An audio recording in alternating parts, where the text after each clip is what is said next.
बिस्मिल्लाहिर्रहमानिर्रहीम। अस्सलाम वालेकुम दोस्तों, welcome back to industrial coating with Nadeem. आज की वीडियो हर coating inspector, QA QC engineer, painting supervisor, blasting supervisor और ऑयल एंड गैस इंडस्ट्री में काम करने वाले प्रोफेशनल के लिए बहुत इम्पॉर्टेंट है। अगर आप बी गैस ग्रेड 2 या ग्रेड 1 की तैयारी कर रहे हैं, फ्रोशियो सर्टिफिकेट लेना चाहते हैं या एएमपीपी कोटिंग इंस्पेक्टर प्रोग्राम जो पहले नेस के नाम से जाना जाता था उसकी प्रिपरेशन कर रहे हैं, तो ये वीडियो आपके लिए एक कंप्लीट गाइड होने वाली है। आज हम डिटेल में समझेंगे कि इंटरनेशनल कोटिंग स्टैंडर्ड क्या होते हैं। इसमें हम कवर करेंगे आईएसओ, एएसटीएम, नेस, एसएसपीसी और एएमपीपी। यानी इन स्टैंडर्ड का कोटिंग इंस्पेक्शन में प्रैक्टिकल यूज़ क्या है।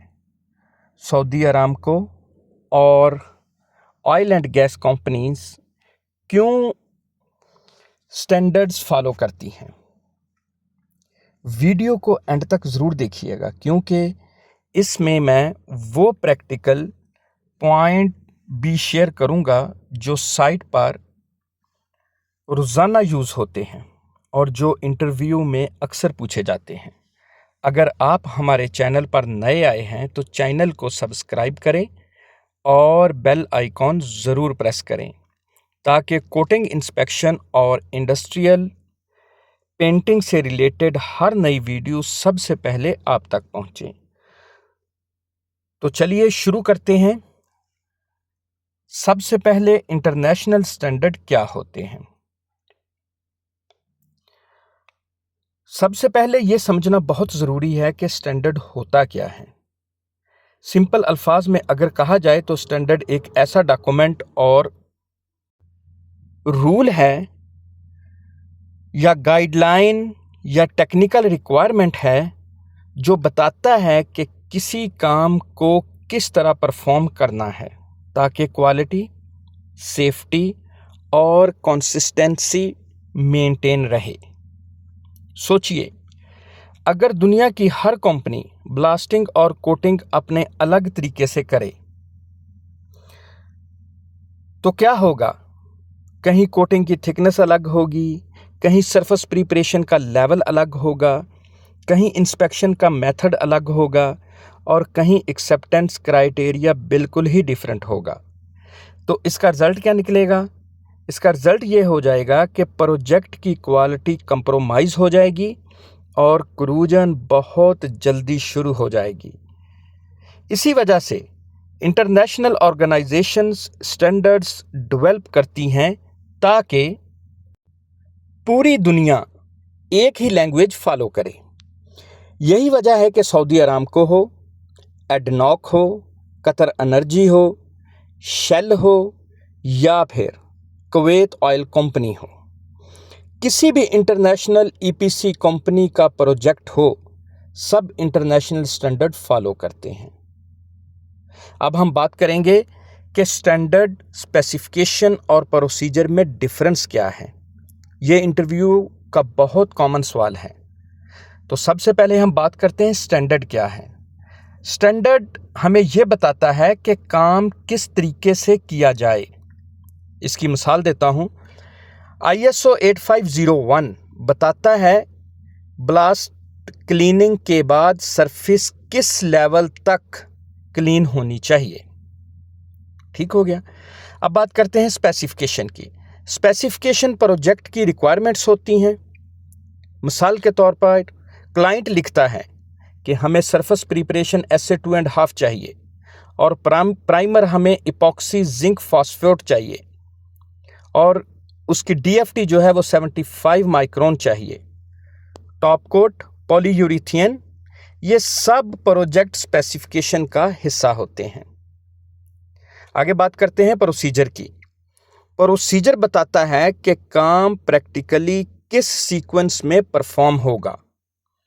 For example, surface inspection, degreasing, abrasive blasting, surface profile measurement, dust test, salt test, primer application, DFT inspection और लास्ट में है जी फाइनल इंस्पेक्शन। ये एक अप्रूव्ड पेंटिंग प्रोसीजर हो सकता है जिसमें इस सीक्वेंस के साथ आपको ये सारा परफॉर्म करना है। अब हम बात करेंगे जी इंटरनेशनल कोटिंग स्टैंडर्ड की इम्पोर्टेंस क्या है। अब सवाल ये है कि स्टैंडर्ड्स फॉलो करना इतना ज़रूरी क्यों है। सबसे पहला रीज़न है सेफ्टी। गलत कोटिंग सिस्टम की वजह से पाइपलाइन, टैंक और प्रेशर वेसल्स कोरोजन का शिकार हो सकते हैं। दूसरा रीज़न है क्वालिटी। हर इंस्पेक्टर एक ही क्राइटेरिया फॉलो करेगा। और तीसरा रीज़न है रिलायबिलिटी। प्रोजेक्ट 20 या 30 साल तक कोरोजन से प्रोटेक्टेड रह सकता है अगर कोटिंग सिस्टम सही स्टैंडर्ड के मुताबिक अप्लाई किया गया हो। ठीक है जी। उसके बाद लास्ट जो आता है यानी कि हमारा फोर्थ नंबर यानी चौथा नंबर, वो है client acceptance. Oil and gas industry में कोई भी कोटिंग सिर्फ देखकर एक्सेप्ट नहीं होती। हर इंस्पेक्शन रिपोर्ट स्टैंडर्ड के मुताबिक वेरीफाई की जाती है। इसलिए एक कोटिंग इंस्पेक्टर को स्टैंडर्ड्स की नॉलेज होना बहुत ज़रूरी है। कोटिंग इंडस्ट्री में सबसे इंपॉर्टेंट स्टैंडर्ड, जी हाँ, कोटिंग इंडस्ट्री में सबसे ज़्यादा यूज़ होने वाले स्टैंडर्ड कौन कौन से हैं जी। नंबर 1 ISO, ASTM, SSPC और नेस। इनके अलावा और भी स्टैंडर्ड हैं यानी BS British standard, EN standard, CS6 standards यानी कैनेडियंस। लेकिन practical oil and gas project में सबसे ज़्यादा ISO, ASTM और AMPP SSPC फैमिली के स्टैंडर्ड ही इस्तेमाल किए जाते हैं। ठीक है, तो चूंकि ये वीडियो कुछ लंबी हो जाएगी लिहाजा ये इसका पार्ट 1 है। ठीक है, तो पार्ट 1 में हम सिर्फ ISO के बारे में आज पढ़ेंगे, बाकी जो है वो पार्ट 2 में हम इंशाल्लाह इसको कवर करेंगे। तो बात करते हैं जी ISO क्या है। ISO का फुल फॉर्म है जी इंटरनेशनल ऑर्गेनाइजेशन फॉर स्टैंडर्डाइजेशन। ये ऑर्गेनाइजेशन 1947 में इस्टेब्लिश हुई और इसका हेड ऑफिस जेनीवा स्विट्जरलैंड में है। आज दुनिया के 170 से ज़्यादा यानी 170 से ज़्यादा कंट्रीज इस ऑर्गेनाइजेशन के मेंबरान हैं। ISO सिर्फ कोटिंग के लिए स्टैंडर्ड नहीं बनाती, ये manufacturer, health care, food safety, welding, environment, quality management और इंजीनियरिंग के हज़ारों स्टैंडर्ड्स पब्लिश करती है। कोटिंग इंडस्ट्री में ISO का रोल बहुत इंपॉर्टेंट है क्योंकि ये सिर्फ जो इसका मेन काम है वो है सरफेस प्रिपरेशन, क्लीनलीनेस टेस्टिंग और कोटिंग इंस्पेक्शन के इंटरनेशनली एक्सेप्टेड स्टैंडर्ड्स प्रोवाइड करती है। ISO स्टैंडर्ड्स कोटिंग इंस्पेक्टर के लिए इसका क्या रोल है, अब ये देखते हैं। कौन से ISO स्टैंडर्ड एक कोटिंग इंस्पेक्टर को जरूर याद होने चाहिए। ठीक है जी, अब हम कोटिंग इंस्पेक्टर की तरफ आते हैं। ISO 8501। ISO 8501 ये सबसे फेमस कोटिंग स्टैंडर्ड है। ये स्टैंडर्ड किसके लिए यूज होता है? Visually grades of surface cleanliness के लिए। ब्लास्ट क्लीनिंग के बाद स्टील सरफेस किस हद तक क्लीन होनी चाहिए उसका विजुअली कंपैरिजन इसी स्टैंडर्ड के साथ किया जाता है। इसमें ग्रेड होते हैं SA1, SA2, SA2.5, SA3 और hand and power tool cleaning के ग्रेड होते हैं, यानी ST2, ST3। सऊदी अरामको के बहुत से प्रोजेक्ट में SA2.5 रिक्वायरमेंट होती है, क्योंकि near white blast cleaning long term corrosion protection के लिए आइडियल मानी जाती है। अब हम बात करते हैं SA1 की। SA1 है जी लाइट ब्लास्ट क्लीनिंग। इसमें लूज़ रस्ट होता है और लूज़ मिल स्केल है जो कि रिमूव होती है, जल्दी रिमूव हो जाती है, लेकिन चूँकि हैवी कंटेमिनेशन अभी भी सरफेस पर रह सकती है। ठीक है, तो इसको आमतौर पर जो है इंडस्ट्रियल कोटिंग में इसको रिकमेंड नहीं किया जाता। आगे बात करते हैं SA2 की। SA2 है जी थोरोब्लास्ट क्लीनिंग। आप पिक्चर्स में देख रहे हैं, ये सारी चीज़ें जो हैं ये एक कोटिंग इंस्पेक्टर को भी और क्रू सुपरवाइज़र को भी, जो ऑलरेडी काम कर रहे हैं और जो आना चाहते हैं नए इस फील्ड में, उनको ये याद रखने वाली बहुत इम्पोर्टेंट बातें हैं। SA2 जी थोरोब्लास्ट क्लीनिंग, मोस्ट रस्ट होता है, इसमें मिल स्केल रिमूव हो जाती है, लेकिन कुछ स्टेन जो है वो रह जाते हैं। ये मीडियम ड्यूटी एनवायरनमेंट में इस्तेमाल हो सकता है। आगे बात करते हैं जी SA2.5 near white blast cleaning. ये ऑयल एंड गैस इंडस्ट्री का सबसे कॉमन ब्लास्ट स्टैंडर्ड है। इसमें तकरीबन 95% जो है वो क्लीनिंग होती है, लेकिन हल्के से स्टेन रह जाते हैं, वो उसकी इजाज़त होती है, वो उसका कोई प्रॉब्लम नहीं है। सऊदी अरामको हो, एडनॉक हो या और भी बहुत सारी इंटरनेशनल कंपनियां हों, वो इसी लेवल को स्पेसिफाई करती हैं। आगे हम बात करेंगे SA3। SA3 जो है ये है वाइट मेटल ब्लास्ट क्लीनिंग। इस लेवल पर जो हमारा स्टील है, मेटल है, वो बिल्कुल वाइट होता है। अपीयरेंस जो है वो बहुत अच्छी नज़र आती है। 0% स्टेन होता है, कोई स्टेन भी नज़र नहीं होता। ठीक है जी। आगे बात करते हैं जनाब हम हैंड टूल क्लीनिंग की। वो है ISO 8501-1। तो जब अब्रेसिव ब्लास्ट क्लीनिंग पॉसिबल ना हो, तब हैंड टूल क्लीनिंग या पावर टूल क्लीनिंग इस्तेमाल किया जाता है। ISO 8501 में हम ST2 और ST3 ग्रेड जो है वो डिफाइन करेंगे। ST2 क्या है जी? Thorough hand and power tool cleaning. ST2 का मतलब है कि सरफेस को हैंड टूल या पावर टूल से इतना क्लीन करना कि loose rust, loose mill scale और लूज ओल्ड पेंट जो है वो रिमूव हो जाए। उसके लिए हम क्या यूज़ करते हैं? Wire brush, scraper, chipping hammer, needle gun, power wire brush, grinder, ये चीज़ें जो है ये हम इसके लिए इस्तेमाल करते हैं। तो सरफेस कंडीशन फिर कैसी रहनी चाहिए कि लूज रस्ट रिमूव होना चाहिए, लूज पेंट रिमूव होना चाहिए, लूज मिल स्केल रिमूव होनी चाहिए, लेकिन टाइटली अडहियर रस्ट या ओल्ड कोटिंग रह सकती है। ठीक है, तो एक रिफाइनरी में ऑपरेटिंग पाइपलाइन है जहां ब्लास्टिंग अलाउ नहीं। इंस्पेक्टर स्पेसिफिकेशन चेक करता है और लिखा होता है कि surface preparation ST2। Painter wire brush और ग्राइंडर से सिर्फ लूज रस्ट रिमूव करता है। सरफेस इंस्पेक्ट करने के बाद इंस्पेक्टर एक्सेप्ट कर लेता है अगर सिर्फ टाइटली अडहियर कोटिंग बाकी हो तो उसमें इतना बड़ा कोई इशू नहीं होता। ठीक है जी, तो ये तो था इसकी सरफेस प्रिपरेशन के हवाले से बात। आगे बात करेंगे ST3 के बारे में। तो ST3 है very thorough hand and power tool cleaning. ST3 ST2 से हायर लेवल की क्लीनिंग है। इसमें वही टूल यूज़ होते हैं, लेकिन क्लीनिंग ज़्यादा थॉरोली की जाती है। सरफेस को इस तरह प्रिपेयर किया जाता है कि उस पर मेटालिक शीन, हल्की चमक नज़र आए।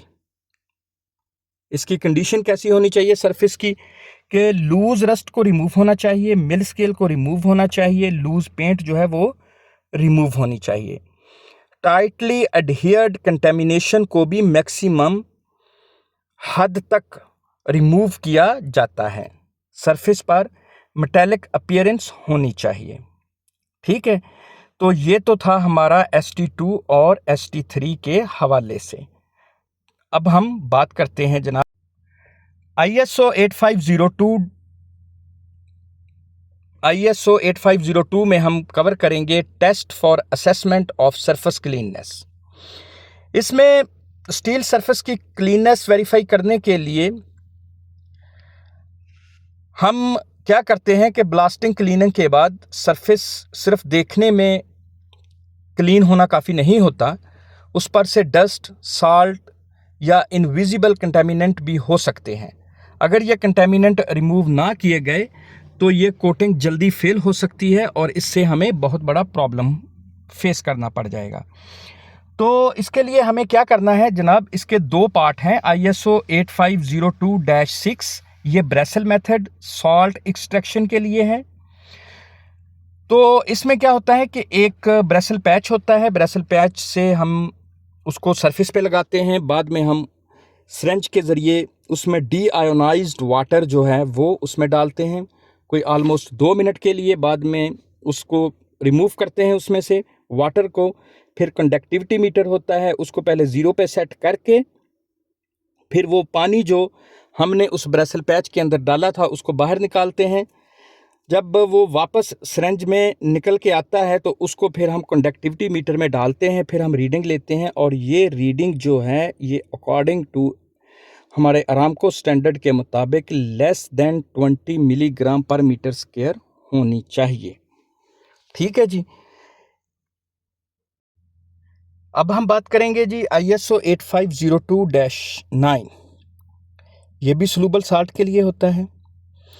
तो ये स्टैंडर्ड जो है ISO 8502-6 से निकले हुए सॉल्यूशन की कंडक्टिविटी को यूज़ करके सॉल्युबल साल्ट कंटेमिनेशन कैलकुलेट करने का मेथड बताता है।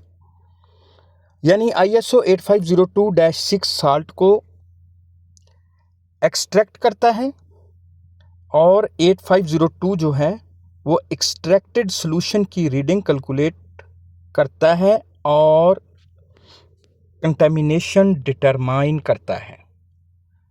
ठीक है जी। ऑयल एंड गैस प्रोजेक्ट्स में अक्सर जो रिक्वायरमेंट होती है वो लेस देन 20 मिलीग्राम पर मीटर स्क्वायर होती है, जो कि उसका साल्ट जो क्लोराइड होता है उसकी जो वैल्यू होती है वो लेस देन 20 मिलीग्राम पर मीटर स्क्वायर होती है। तो आगे हम बात करेंगे ISO 8503 की। यह है सरफेस प्रोफाइल। तो सरफेस प्रोफाइल यानी एंकर प्रोफाइल। तो इसमें क्या है जी कि ये स्टैंडर्ड ब्लास्ट क्लीनिंग के बाद स्टील की रफनेस यानी एंकर प्रोफाइल में अश्योर करने के लिए है। कोटिंग को अच्छा एडहीजन फराहम करने के लिए सरफेस प्रोफाइल का किरदार बहुत अहम है। इससे क्या होता है कि कोटिंग प्रॉपरली ग्रिप हो जाती है उसकी। अगर प्रोफाइल कम होगी तो कोटिंग की ग्रिप नहीं होगी, और अगर प्रोफाइल ज़्यादा हो गई तो फिर क्या होगा, उस वक्त क्या होगा कि जो DFT पीक्स कवर नहीं कर पाएगी और जो ऊपर के शार्प एजेस हैं वो चूंकि वो कवर नहीं होंगे तो वहाँ से वो रस्ट लगना शुरू हो जाएगा और फिर वो आपकी कोटिंग वहाँ से उखड़ना शुरू हो जाएगी। ठीक है जी। तो इसका मेजरमेंट मेथड जो है वो कंपैरेटर है, रिप्लिका टेप है और सरफेस प्रोफाइल गेज है। इसकी जो थिकनेस है जो उसकी प्रोफाइल की वो 50 से 75 माइक्रोन है और जो तकरीबन एज़ पर अरामको स्टैंडर्ड है कहीं पे 50 से 100 माइक्रोन भी है, 50 से 75 माइक्रोन भी है। ये प्रोजेक्ट स्पेसिफिकेशन के मुताबिक होती है। आगे बात करेंगे जी ISO 8504। ये सरफेस प्रिपरेशन मेथड है। ये स्टैंडर्ड बताता है कि स्टील सरफेस प्रिपरेशन करने के डिफरेंट मेथड होते हैं। कौन कौन से जी? Abrasive blasting, power tool cleaning, hand tool cleaning, water jetting, flame cleaning. Inspector को प्रोजेक्ट स्पेसिफिकेशन के मुताबिक मेथड सिलेक्ट करना होता है। ठीक है, अब जो भी उस टाइम करंट सिचुएशन होगी और जो आपको वहां पर सूटेबल लगता है वही मेथड आपने सिलेक्ट करना है। आगे बात करेंगे जी हम ISO 12944 की। तो ये है जनाब corrosion protection by protective paint system. हम ये ISO के स्टैंडर्ड कवर कर रहे हैं सिर्फ, बाकी और कोई नहीं कवर कर रहे, सिर्फ ISO के। तो ये कोटिंग इंडस्ट्री का सबसे इंपॉर्टेंट डिज़ाइन स्टैंडर्ड है। ये हमें बताता है कि एनवायरनमेंट कितना कोरोसिव है और उस एनवायरनमेंट के लिए कौन सा पेंट सिस्टम यूज़ होगा और एक्सपेक्टेड सरफेस लाइफ कितनी होगी। फॉर एग्जांपल मैं मिसाल देता हूँ, जैसे कोरेसिव कैटेगरी के लिए C1 उसके लिए वेरी लो है ये, और ऑफिस या ड्राई इंडोर एरिया के लिए C2 यानी उसके लिए लो है ये। ठीक है ना, यानी कि ये हमें इन्वायरमेंट के बारे में बताता है कि उस इन्वायरमेंट के लिए हमें कौन सा पेंट यूज़ करना है, और ये उसका जो कैटेगरीज है वो है C1, C2, C3। इसके मुताबिक, इसके अकॉर्डिंग फिर आपको वो पेंट सेलेक्ट करना है जो पेंट आपने इस्तेमाल करना है। आगे बात आती है जनाब आखिरी ISO 19840, ये है जी ड्राई फिल्म थिकनेस के लिए। ये स्टैंडर्ड DFT मेजर करने और एक्सेप्ट रिजेक्ट क्राइटेरिया डिफाइन करता है। इसके लिए हम इलेक्ट्रॉनिक DFT गेज जो है वो इस्तेमाल करते हैं। इंस्पेक्टर जो होता है ये मल्टीपल रीडिंग लेता है, फिर उसकी एवरेज कैलकुलेट करता है, उसके बाद चेक करता है कि वो जो एवरेज कैलकुलेशन है, जो रीडिंग आई है, वो अकॉर्डिंग टू स्पेसिफिकेशन के मुताबिक है या नहीं है। ठीक है ना, तो ये ISO जो है DFT के लिए 19840 इस्तेमाल होता है। आगे बात करते हैं जनाब, ये याद रखना बहुत ज़रूरी है, ये एक फार्मूला है कि ISO 8502 सरफेस क्लीननेस में हम चेक कर सकते हैं डस्ट प्लस सॉल्ट। ISO 8502-6 में हम ब्रेसल पैच से सॉल्ट एक्सट्रैक्शन। ISO 8502-9 से salt calculation and evaluation. Okay, ISO 8503 से हम सरफेस प्रोफाइल। ISO 8504 से surface preparation method. ISO 12944 paint system selection and corrosion categories. ISO 19840 dry film thickness measurement and acceptance area.